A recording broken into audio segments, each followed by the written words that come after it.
Le silence dans le couloir de notre maison près de Lyon était autrefois mon moment préféré de la journée. C'était le silence d'un foyer paisible, le genre de silence qui n'existe que lorsque deux personnes se connaissent depuis si longtemps qu'elles n'ont plus besoin de parler pour se comprendre.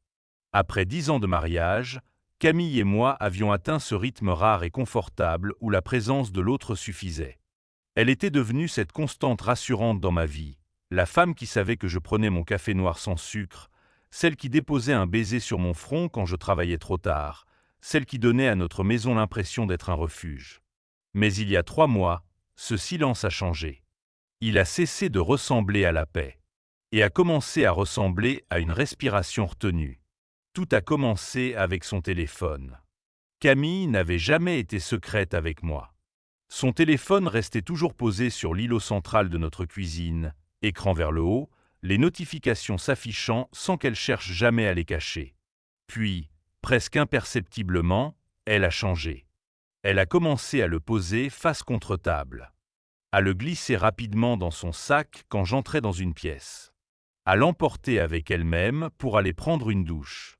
Lorsque je lui ai demandé pourquoi, elle m'a offert ce petit sourire tendre et amusé qui me faisait toujours me sentir ridicule lorsque je doutais. « Je trie juste mes photos, mon cœur », disait-elle en me caressant doucement la joue. « Ne commence pas à devenir parano. » Je voulais la croire. Plus encore, j'avais besoin de la croire. Parce que toute ma vie reposait sur la conviction que Camille était une femme honnête.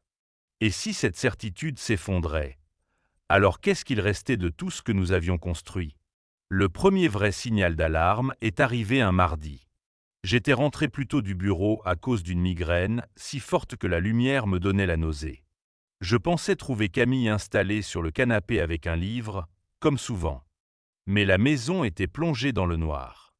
Puis j'ai entendu un rire. Un rire d'homme.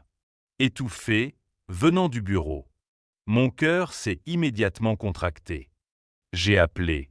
« Camille ?» Le rire s'est arrêté net. Un silence brutal a envahi la pièce. Lorsque j'ai ouvert la porte du bureau, elle était assise devant son ordinateur portable, éclairé seulement par la lumière de l'écran. Son visage était rouge et sa main flottait encore au-dessus du clavier, comme si elle venait de fermer quelque chose dans la précipitation. « Je ne t'ai pas entendu rentrer », dit-elle d'une voix trop aiguë, trop rapide.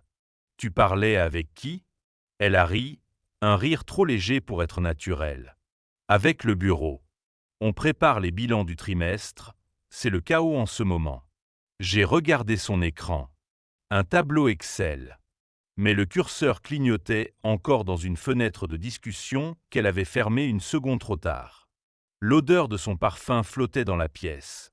Jasmin et quelque chose d'autre. Quelque chose de métallique. La peur. J'aurais dû comprendre à cet instant. Mais je me suis menti à moi-même. Je me suis dit que j'étais paranoïaque, stressé, fatigué.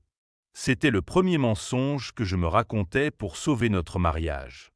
Au fil des semaines, la tension s'est installée comme une moisissure invisible dans les murs de notre maison. Elle a commencé à travailler tard, 3 soirs par semaine. Elle a changé de parfum sans me dire pourquoi. Et lorsqu'on faisait l'amour, son corps était présent. Mais son regard restait fixé ailleurs, perdu dans le vide, comme si elle attendait simplement que cela se termine. Le point de rupture est arrivé un jeudi pluvieux d'automne.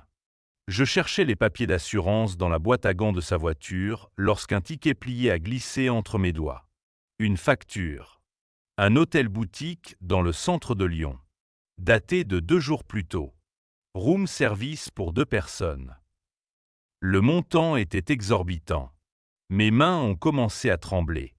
Je ne voulais pas fouiller davantage. Mais ce besoin maladif de savoir, ce besoin de confirmer ce que mon instinct hurlait depuis des semaines, a pris le dessus. Je me suis connecté à son espace cloud privé avec un ancien code que j'avais mémorisé des mois auparavant lorsque nous installions notre télévision connectée. Je ne suis pas tombé sur des photos compromettantes. Je suis tombé sur quelque chose de pire. Un document intitulé « Le départ ». C'était une liste. Une liste détaillée de tous nos biens communs, estimés et convertis en valeur liquide. Des dates de départ. Des plans. Et en bas du document, une série de mails adressés à un homme nommé Adrien. Ce n'étaient pas seulement des messages romantiques.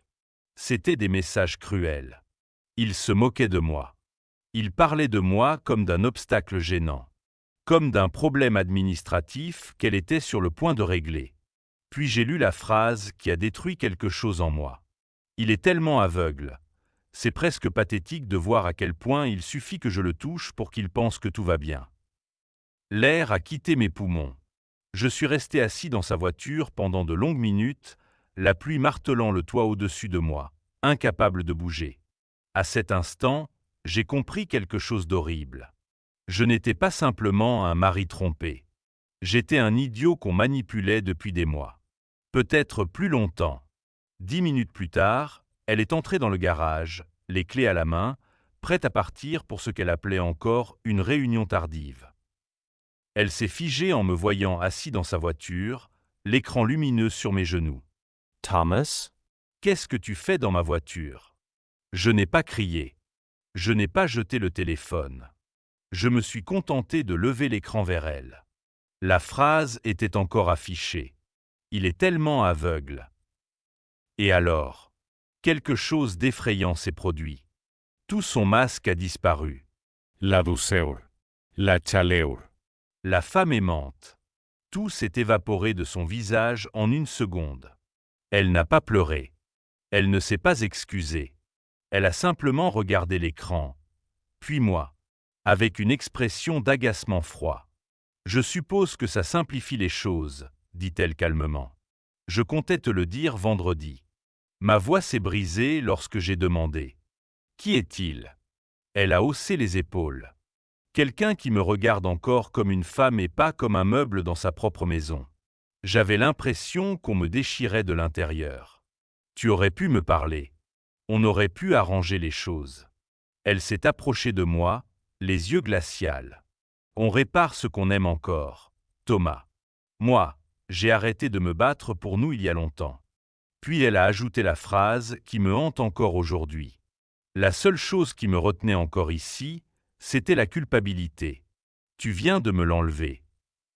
Elle a pris son sac. Elle a traversé le garage. Et elle est partie sous la pluie sans jamais se retourner. Je suis resté là pendant des heures.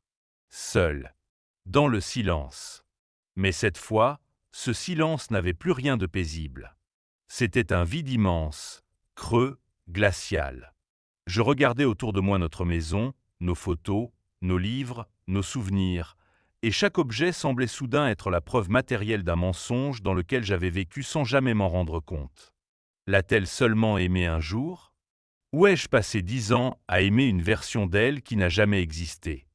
Et parfois, dans les nuits les plus longues, une autre pensée me détruit encore davantage. Si j'avais été plus attentif, plus présent, plus affectueux, aurait-elle été honnête ? Ou certaines personnes portent-elles en elles un vide si profond qu'aucun amour ne peut jamais réellement le remplir ? Je n'ai toujours pas la réponse. Mais ce que j'ai compris, c'est ceci.